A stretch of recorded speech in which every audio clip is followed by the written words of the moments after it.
MDF tak teredam ya. Redamannya belum ada ya. Tak teredam.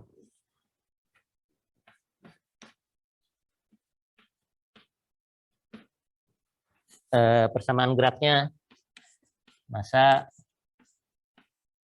kali percepatan, karena tidak ada redaman langsung kekakuan saja, kali U, dan gayanya 0 karena getaran bebas. Dan kita sudah jelaskan di minggu lalu bahwa kita sudah agak punya pengetahuan tentang getaran ini, sehingga yang kita misalkan sebagai jawabannya itu adalah U sama dengan V kalikan sinus omega T kurang theta, begitu ya, massa tertentu.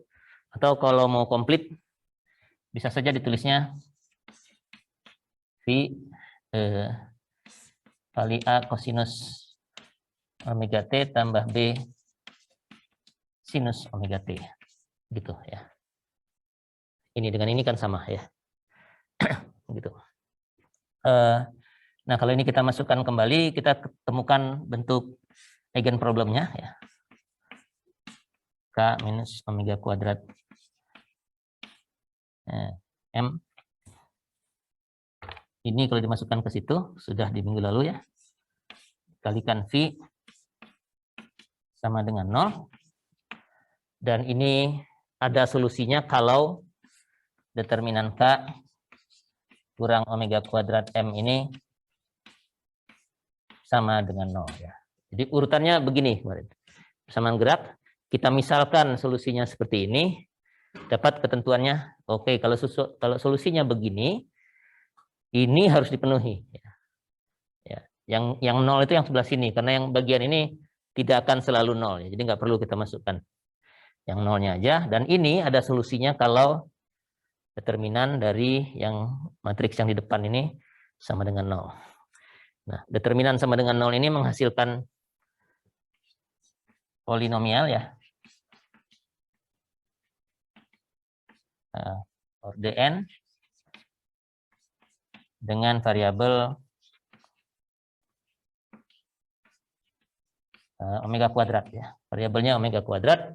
Jadi kalau ini eigen problemnya, ini eigen value-nya yang omega kuadrat ini. Di kita yang punya arti fisik itu akarnya ini, akar positifnya ya. Kita akan dapatkan omega 1, omega 2, sampai omega yang ke N sebagai solusi dari persamaan polinomial ini. Dan ini adalah frekuensi alami. Jadi ini bedanya dengan single degree of freedom yang lalu, frekuensi alaminya ada N buah. ada N buah, diperoleh dari sini. Nah, selanjutnya satu persatu dari omega 1 sampai omega N ini kita kembalikan ke persamaan eigen problem ini. Jadi bentuknya akan K minus omega I kuadrat. Jadi omega yang ke I kita masukkan ke situ. Maka kita akan dapatkan ini isinya setiap V yang ke I ini. Ya. Jadi dari sini kita dapatkan V1, V2 sampai V yang ke N ya. Jadi N buah frekuensi alami dan N buah ragam getar yang sesuai dengan frekuensi ini ya. Jadi ragam getar ini bergetar dengan frekuensi omega yang 1, ragam getar kedua bergetar dengan frekuensi omega yang kedua, ragam getar ketiga dengan frekuensi omega yang ketiga, dan ragam getar ke N dengan frekuensi omega yang ke N ya. Ini berpasangan ya, karena memang munculnya begitu. Kalau omega yang ke I-nya di sini, V-nya V yang ke I di situ. Nah, semua V ini, ragam getar ini, untuk analisis selanjutnya bisa digabungkan menjadi satu matriks, karena ini vektor ya, satu vertikal gitu. Satu kolom, ini juga satu kolom, ini satu kolom. Ini bisa digabungkan menjadi matriks, namanya matriks ragam. Matriks ragam ya. atau dalam buku modal matriks. Modal matriks begitu. Yang isinya ini semua. Jadi V1, V2 di sebelahnya sampai V yang ke N. Gitu. Jadi kalau ini N kali 1 vertikal, N kali 1 vertikal, dan ini kalau digabung semua jadinya N kali N lagi. Ya, begitu. Untuk analisis selanjutnya ya, nanti mungkin beberapa sekitar setengah jam lagi kita ketemu ini.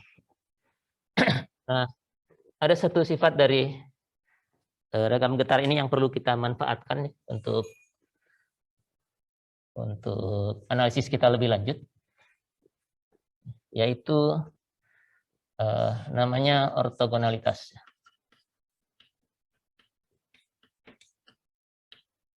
Ortogonalitas ragam getar.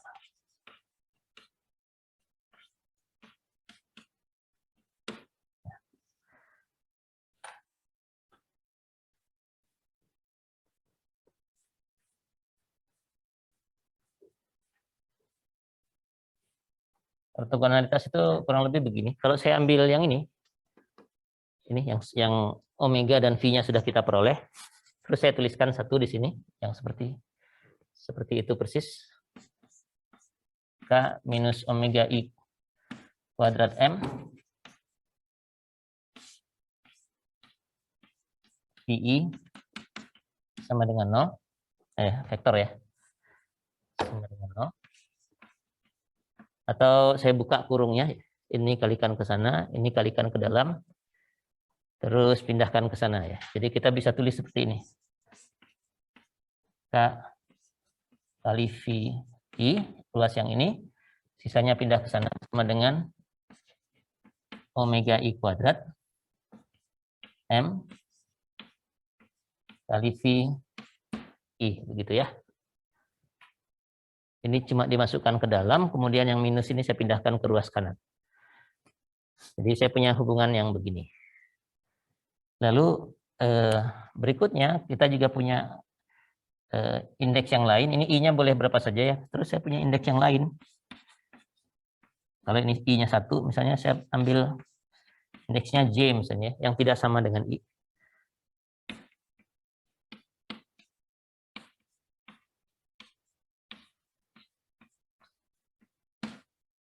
Nah, ya.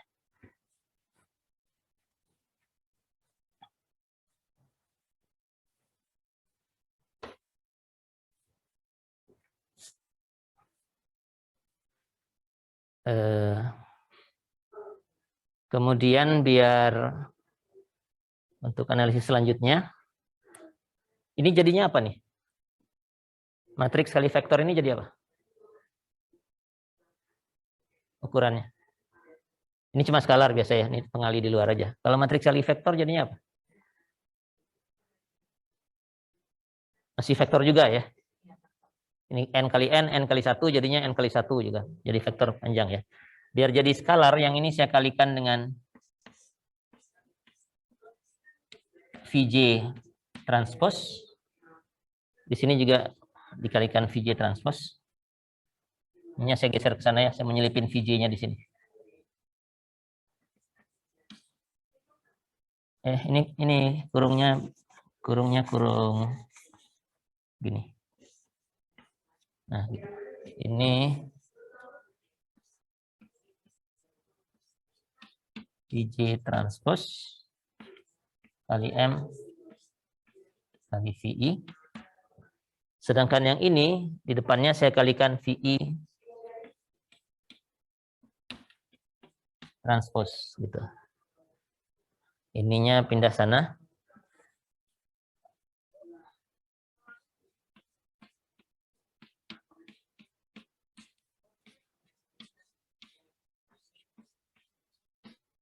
Gitu ya.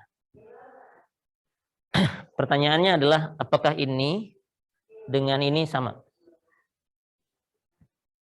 Ini I, terus di depannya ada J transpose. Ini J, di sininya I transpose. Pertanyaannya apakah Ini dengan ini sama. Hanya yang ini aja yang ditanya dulu. Ini dengan ini sama enggak?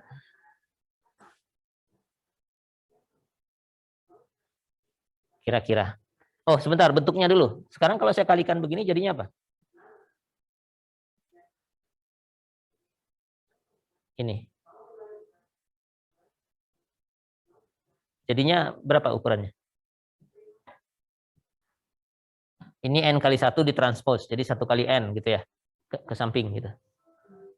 Ini penuh N kali N, ini N kali 1 vertikal. Jadinya apa? 1 kali 1, skalar ya. Satu bilangan ini cuma. Nah, lebih mudah lagi pertanyaannya. Bilangan ini dengan bilangan ini sama enggak? Sama. Yakin sama? K-nya sama? Ya, jelas.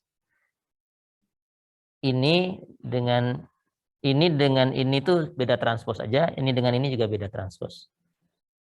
Oke, kalau ini sama saya catat dulu. Ini sama gitu ya. Yang ini Anda nggak usah pikirkan omega I, omega J-nya, yang sebelah sana yang dengan M aja.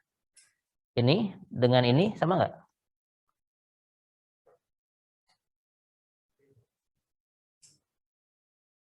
Bedanya di mana? Apa bedanya sama ini? Ini kan sama persis nih bentuknya. Ini nggak usah pikirin omeganya dulu. Jadi yang perkalian matriksnya aja dulu. Perkalian matriks ini dengan perkalian matriks ini jadi satu skalar kan ya? Satu skalar mestinya. Nah, apakah sama? Nilainya yang ini dengan yang ini? Sebenarnya kalau ini hitungannya matriks, ini bukan nggak sama persis ya. Tadi jawabannya sama tuh benar sebenarnya untuk skalar. Yang diperoleh adalah transposnya sebenarnya. Jadi yang atas ini adalah transpos dari yang bawah. Atau sebaliknya, yang bawah transpos dari yang atas. Hanya kalau kita bicara dengan satu bilangan skalar, mau ditranspos ya tetap aja itu juga ya. Begitu. Karena kalau ditranspos, I-nya jadi I transpos, J-nya yang sini transpos, karena ditranspos lagi jadi nggak ada. K-nya jadi K transpos, tapi kan K simetris ya. Transpos apa enggak sama aja. Jadi ini dengan ini tuh adalah transpos yang lainnya. Saya yang satu transpos yang lainnya. Tapi karena ini skalar ya jadinya sama. Lalu ini dengan ini juga sama kalau begitu. Ya. Terus gimana dengan omega I dan omega J? Ini ke sana ada tanda sama dengannya, udah jelas ditulis sama dari depan. Ya. Ini dengan ini kita yakin sama. Ini dengan ini kita yakin sama. Terus ini dengan ini gimana? I dan J tidak harus sama kan? Kalau I dan J sama jelas itu. Saya jadikan I semua sama, itu nggak usah mikir gitu kan ya. Nah, kalau I dan J-nya nggak sama, ini 1, ini 5 misalnya. Bagaimana hubungan ini bisa jadi sama? Ini nih, satu bilangan sama dengan bilangan yang lain. Ini sama dengan itu. Atau saya ganti angka gitu ya. Karena skalar, jadinya kita untuk ilustrasinya aja. Karena ini skalar, saya sebut aja huruf angkanya A gitu ya. Yang ini juga A. Terus omega I kuadrat. Yang ini nilai yang lain ya, B gitu ya. Ini omega J kuadrat. Yang ini juga B. Tapi omega I tidak sama dengan omega J.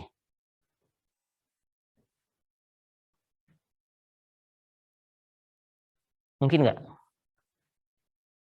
Kalau nggak mungkin, apa yang salah? Rasanya nggak ada yang salah dari analogi tadi. Jadinya ini perkalian matriks kekakuan dengan VI dan VJ itu yang atas. Ini juga yang bawah. Ini perkalian massa dengan VI dan VJ transpose. Ini juga yang bawahnya sama. Ini dengan ini nggak sama. Apa jalan keluarnya? Anda punya ide? Kira-kira? Kapan ini benar?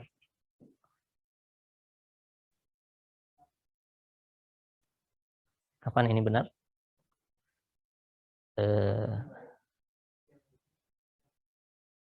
Gimana? Enggak nih, saya punya satu angka sama dengan omega I kuadrat kali angka yang lain. Ya. Sekarang angka yang sama, Saya pasang di sini. Dengan omega J yang berbeda dari yang ini. Dan tetap benar. Kan gampangnya kalau ini 1, ini 2, ini setengah gitu ya. Terus saya pasang lagi ini 1 dan ini 2, tapi setengahnya saya ganti. Jadi nggak benar kan kalau begitu, kalau 1 dan 2 begitu ya. Nah, yang benarnya itu kapan? Ada 1, hanya 1, dan yang paling sederhana. Hah? Oh, negatif atau masalah. Ini kan omega I kuadrat, jadi ini pasti bilangan positif nih kan. Jadi kalau ini positif, ini juga positif. Ini negatif sama-sama. Nilainya aja gitu. Berapa nilai A dan B agar ini benar? Hanya 0 ya. Jadi ini hanya benar kalau ini sama dengan 0, ini sama dengan 0 ya. Nggak ada bilangan lain yang bisa membuat ini dikalikan omega I hasilnya sama, dikalikan omega J juga tetap segitu juga. Jadi perkalian ini VJ transpose K kali VI ini, atau yang inilah, yang I-nya di depan yang saya tuliskan.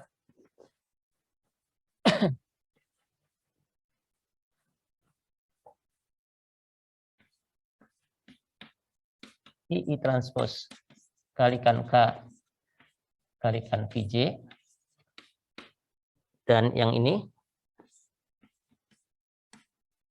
I transpose kalikan M kalikan VJ itu sama dengan 0 kalau omega I-nya tidak sama dengan omega J-nya ya. Kalau sama boleh, kalau ini sama-sama I ya, A dan B-nya boleh berapa saja ya. Jadi tidak harus 0 ya. Nah, ini yang disebut sebagai ortogonalitas ragam getar ya. Ya, hubungan ini. Jadi kalau matriks kakuan atau matriks massa dikalikan dengan 2 ragam yang berbeda, cuman karena ini matriks mengalikannya satu harus vertikal, satu harus transposnya. Kalau ragamnya berbeda, perkaliannya pasti 0. K ataupun M, dua-duanya sama begitu. Kalau ragamnya sama, ada angkanya. Nggak terlalu masalah ini. Mau berapa saja juga boleh sebenarnya. Jadi benar saja apapun hasilnya. Nah, ini ada atau bahkan sangat berguna bagi kita untuk melakukan analisis selanjutnya ya. Tapi ini disimpan dulu aja. Jadi bahwa hubungan ini menghasilkan nilai 0 kalau omeganya nggak sama ya.